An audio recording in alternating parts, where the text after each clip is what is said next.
but actually, thinking that every cell in the human body is a product of the blood. And the basis of the theory is that if we can make a significant change in the quality of the blood, then we can make a significant change in the quality of every body cell. And that being the basis of the theory, how do we build healthy blood? And so that's been my work for the last 30 years, is trying to decide and find out through observation and through hematology and microbiology, is testing the blood of those who are very healthy and those who have serious conditions. And regardless of whether you live in the United States or outside the United States, it really didn't matter much, what your culture was, per se. I mean, that did have a contributing factor. What really mattered was, the majority of this, really, what really focused in on, which made a difference, was what were you eating and what were you drinking. And so the diet really had a significant impact on the quality of the blood.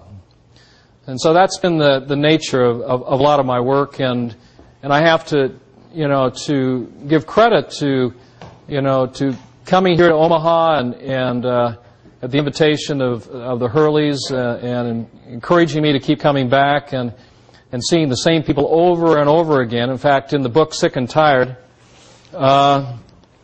this is a book I don't know if you're familiar with or not, but it was one of my first books. I started writing, I think, in 1988. Eventually got finished with it. It was published in 1999, some 10 plus years later. Has actually some of the patients that I was working with right here in Omaha. And so it's good to be back. I guess that's what I was trying to say. The pH miracle, I define, and I'll define it here in a minute, but in more detail, but is really speaking towards a natural phenomenon between the cause and effect relationship. And as a scientist, I'm very interested in this cause and effect relationship. The reason I call it a secret is because very few, unfortunately, know about it. And we're trying to change that. We want more people to know about this, and as I look back, being involved in this work now for close to 30 years, I think it's time that more people know about this. It's had a dramatic impact on the quality of life and the quantity of life of so many around the world, and it's just been awe-inspiring to be part of this this scientific discovery in learning so much about the blood and how important it is. I don't know how many of you have actually seen your blood. I know you've probably had your doctor do a blood draw and you've seen the quantitative numbers associated with that, but probably scratch your head and not really sure what it all means.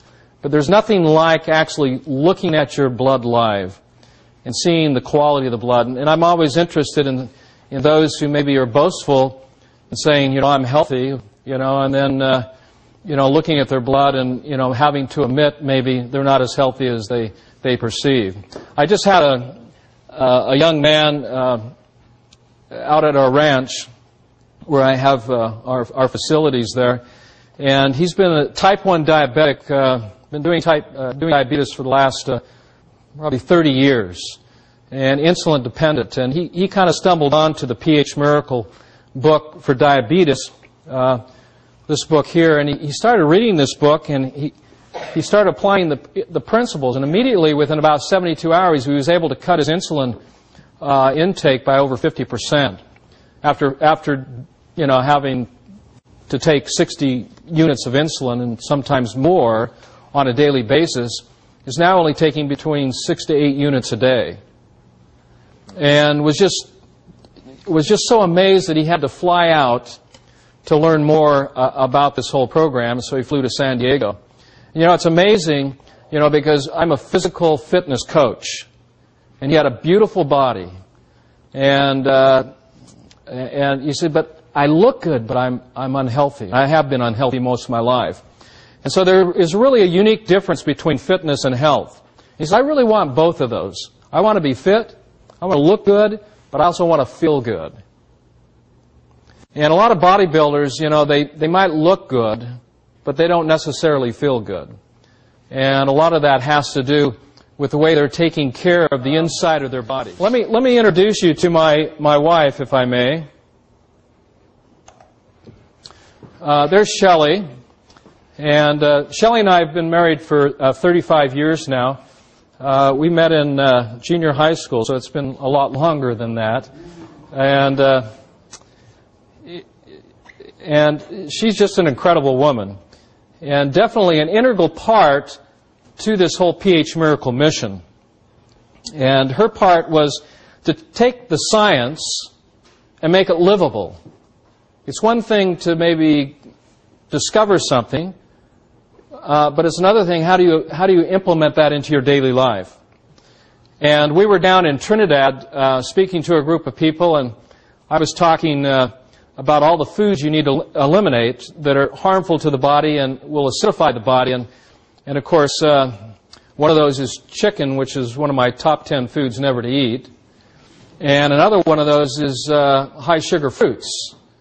And of course, the crowd I was speaking to, it was in Trinidad, and that's their diet.